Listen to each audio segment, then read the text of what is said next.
ਅੱਜ ਦੀ ਨਾ ਇਹ ਵੀਡੀਓ ਜਿਹੜੀ ਹੈ ਨਾ ਇਹ ਬੜੇ ਸੀਰੀਅਸ ਟੌਪਿਕ ਤੇ ਹੈਗੀ ਹੈ ਤੇ ਤੁਸੀਂ ਪਲੀਜ਼ ਇਸ ਵੀਡੀਓ ਨੂੰ ਸਕਿਪ ਨਾ ਕਰਿਓ ਔਰ ਮੇਰੀ ਗੱਲ ਜ਼ਰੂਰ ਸੁਣ ਕੇ ਜਾਇਓ।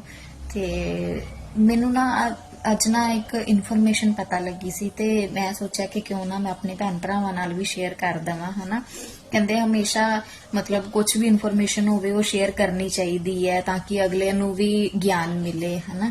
ਤੇ ਆ ਇਨਫੋਰਮੇਸ਼ਨ ਇਹ ਹੈਗੀ ਹੈ ਕਿ ਜਿਹੜੀ ਅਸੀਂ ਆ ਪਰਵੱਟੇ ਆ ਨਾ, ਹਨਾ, ਤੇ ਜਿਹਨੂੰ ਅਸੀਂ ਪਾਲਣਾ 'ਚ ਜਾ ਕੇ ਸੈੱਟ ਕਰਵਾਉਂਦੇ ਆ ਤੇ ਚਾਰ ਕਵਾਲ ਕਹਿ ਕੇ ਹੀ ਗੱਲ ਖਤਮ ਕਰ ਦਿੰਦੇ ਆ।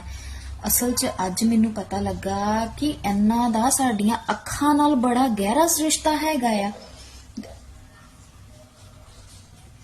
ਆਈ ਬ੍ਰੋ ਕੀ ਬਣਿਆ? ਭੈਣ ਭਰਾ ਦਾ ਰਿਸ਼ਤਾ।